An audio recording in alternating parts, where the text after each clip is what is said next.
कैसे हो गाइस। अभी इधर से एक फायर ब्रिगेड का सिग्नल आया है इन लोगों को। मैं 2 मिनट क्या खड़ा रहा, इन्होंने 4 वैन बुला ली है फायर ब्रिगेड। तो कोई नहीं, उधर कुछ है नहीं आग वाग, ऐसे ही सायरन बज गया होगा शायद। यहाँ पे क्या है कि सायरन बज जाए ना तो ऑटोमेटिक ही फायर ब्रिगेड और पुलिस को खबर पहुंच जाती है। तो आज का टॉपिक वो नहीं है, कितने दिनों से वीडियो नहीं बना रहा था मैं, उसका भी एक रीज़न था, पर आज बना रहा हूँ। तो आज के वीडियो में एक बहुत ही बढ़िया टॉपिक हम कवर करने वाले हैं, और वो है यूके में आके सबसे पहले जो गलती करते हैं उसकी। ये बहुत ही इम्पोर्टेंट है कि आप ये गलती ना करें, और वो गलती है NHS में रजिस्टर ना करवाना। यूके में आके जितने भी स्टूडेंट आते हैं या कोई भी आता है वो NHS में पहले रजिस्टर नहीं करता है, मतलब थोड़ी देर के बाद करता है, जैसे कि 10-12 दिन या 15 दिन हो गए, उसके बाद ढूंढने में लगता है कि चलो अभी रजिस्टर करते हैं। पर उतनी भी देर नहीं करनी है। जैसे ही आपका BRP कार्ड आ जाए, BRP से पहले भी आप कर सकते हो, क्योंकि उसमें कोई BRP या ऐसा कुछ लगता नहीं है, ना ही वो नंबर कुछ BRP ऐसा कुछ मांगेंगे। आप सिंपली उसके 3 तरीके हैं, और ये क्यों करना है रजिस्टर वो भी मैं आपको बताऊंगा अभी। पर इसके मोस्टली 3 वे है रजिस्टर करने के। पहला है जो कि एक्सीडेंट एंड इमरजेंसी हॉस्पिटल के अंदर जाके हम करवा सकते हैं, पर ये सबसे लास्ट वाला तरीका है। उससे पहले के 2 तरीके हैं। एक ऑनलाइन है जो आपको UKVI की वेबसाइट पे या तो गूगल के ऊपर आप सिंपली लिखेंगे कि NHS रजिस्टर, तो आपको मिल जाएगा वो लिंक। और एक आपका जो पोस्ट कोड है वो डालेंगे, और नियरेस्ट GP का डालेंगे। यहाँ पे डॉक्टर को GP बोलते हैं, जनरल पीडियाट्रिशियन। तो उसमें आपको आ जाएगा कि ये आपका जो कोई भी नेम आ जाएगा, सिंपल छोटी हॉस्पिटल का। वो हॉस्पिटल तो नहीं बोल सकते, पर वहाँ पे 3 से 4 डॉक्टर होते हैं, और वहाँ पे आप जाओगे तो वो आपको एक फॉर्म देंगे, वो फिल करके आपको भेज देना है, मतलब उनको दे देना है, तो वो आपको NHS नंबर दे देंगे। और ये इम्पोर्टेंट इसलिए है क्योंकि मोस्टली लोग यूके में जब आते हैं तो वेदर कंडीशन जो चेंज होती है, आप जो पानी पीते हो वो थोड़ा चेंज होता है, और आप किसी भी देश से आ रहे हो, किसी भी कंट्री से आ रहे हो, तो उनका जो वेदर कंडीशन है वो यहाँ जैसा नहीं होगा। तो दिक्कत ये आएगी कि आपको पहले 2-3 दिन में तो इतनी तकलीफ नहीं पड़ेगी, पर जैसे ही आप 10 दिन यहाँ पे गुजारोगे आपको थोड़ी इलनेस आएगी, या किसी बंदे को 10 दिन के बाद आती है, किसी को महीने के बाद आती है, पर एक बार ज़रूर आती है। तो जब इलनेस आए तब आप कुछ नहीं कर पाओगे। अगर आप तब जाओगे NHS में रजिस्टर करने के लिए तो आप कुछ नहीं कर पाओगे, क्योंकि जब आप NHS में रजिस्टर करते हो तो वो 3 वीक लेंगे, मिनिमम 3 वीक लेंगे। उससे पहले भी आ जाता है कई बंदों को, और वो सिंपली मैसेज करके आपको NHS नंबर भेज देंगे।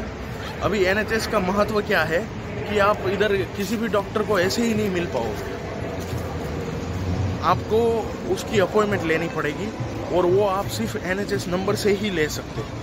अगर आपका NHS नंबर है तो ही आप ये कर सकते हो। तो जैसे कि आपको कुछ हो गया, मान लो कि आपको इलनेस आ गई है, या फिर कुछ भी है जो कि आपको हॉस्पिटल जाना पड़ रहा है या डॉक्टर को दिखाना पड़ रहा है, तो फिर क्या करोगे आप?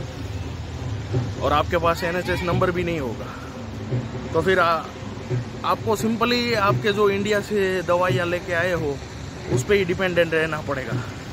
उसके अलावा कोई ऑप्शन ही नहीं है आपके पास कि आप इधर मेडिकल में भी आपको, या तो फार्मेसी में भी आपको जो ड्रग वाली होती है दवाइयाँ वो नहीं देंगे, पैरासीटामोल और पेन किलर के अलावा। ये जो बेसिक दवाइयाँ जो है वो आपको दे देंगे वो लोग, पर जो एंटी इन्फ्लामेटरी है या फिर एंटी फंगल है, कोई भी है, वो नहीं देंगे। तो वो सिर्फ प्रिस्क्रिप्शन से ही मिलेगी आपको। तो आपके पास आप डॉक्टर को तो मिल नहीं पाओगे। तो ये सबसे बड़ी दिक्कत आती है इधर।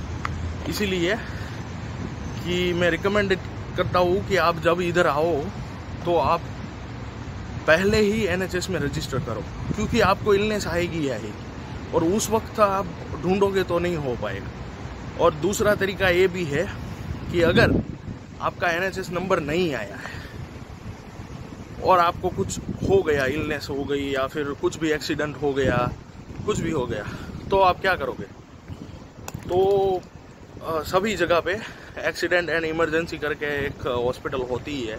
यहाँ पे रॉयल इन्फ्लामेटरी है ब्रैडफोर्ड के अंदर, हमारी बहुत बढ़िया है। और उसके अंदर एक डिपार्टमेंट होता है एक्सीडेंट एंड इमरजेंसी करके। उधर आप मैन्युअली जाओगे तो वो आपका केस एक्सेप्ट कर लेंगे, अगर आपके पास NHS नंबर नहीं होगा तो।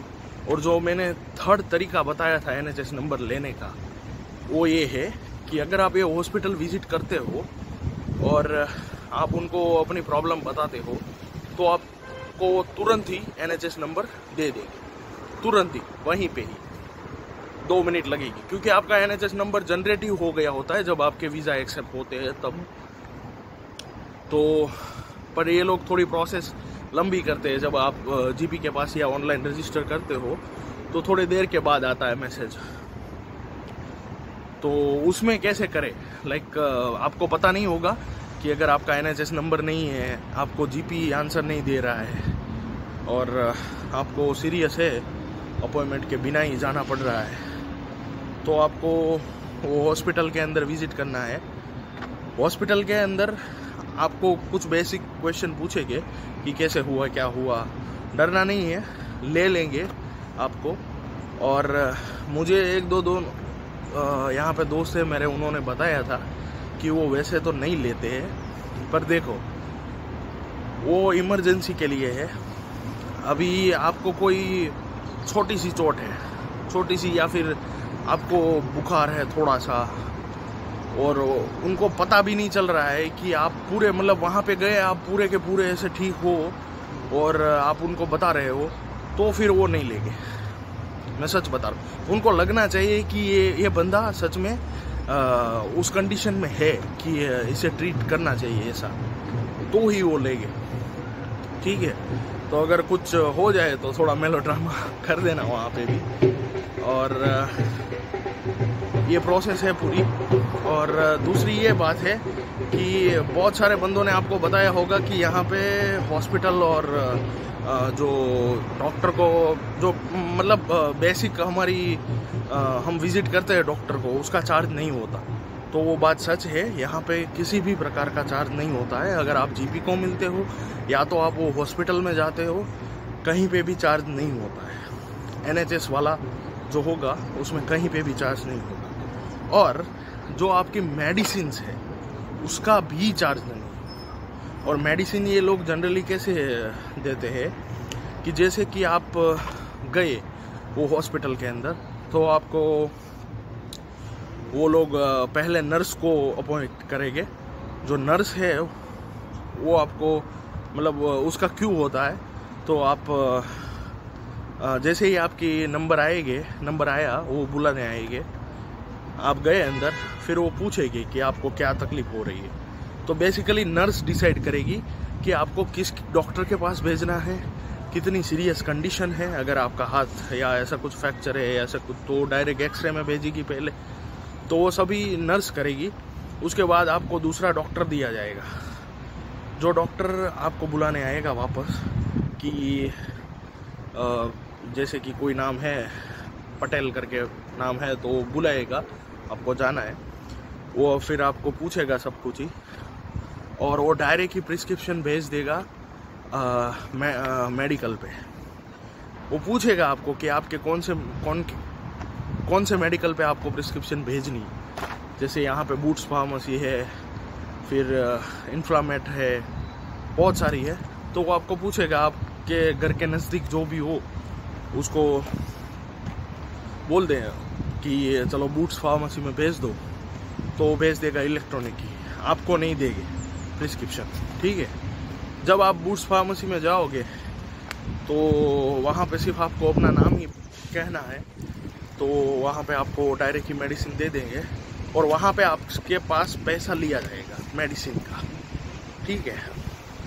पर वो मेडिसिन के पैसे को आपको क्लेम करवाना है जो आप इंश्योरेंस पे करके आए हो इंडिया से, ठीक है।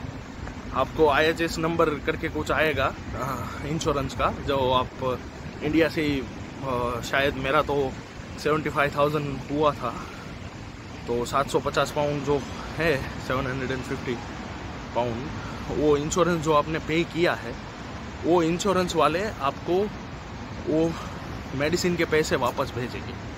बस आपको जो NHS की प्रिस्क्रिप्शन है उसका फ़ोटो खींचना है और जो आपका बिल बना है उसका फ़ोटो खींचना है, वो दोनों को आपको सिर्फ उनको मेल कर देना है और आपको आपके पैसे वापस मिल जाएंगे। तो बेसिकली कुछ चार्ज नहीं लगेगा कहीं भी जाने का, अगर आप GP के पास भी जाते हो या फिर कहीं हॉस्पिटल में जाते हो। पर ये बात याद रखना कि इसमें गलती मत करना, पहले ही आके रजिस्टर करना, क्योंकि मैंने बहुत सारे बंदे को देखा है और ये मेरा पर्सनल एक्सपीरियंस भी है। तो ठीक है, ये वीडियो इसलिए बना रहा था, अभी रेगुलर अपडेट करूँगा वीडियो। तो चलिए बाय बाय, मिलते हैं नेक्स्ट वीडियो में, लाइक एंड सब्सक्राइब कर देना। चलिए।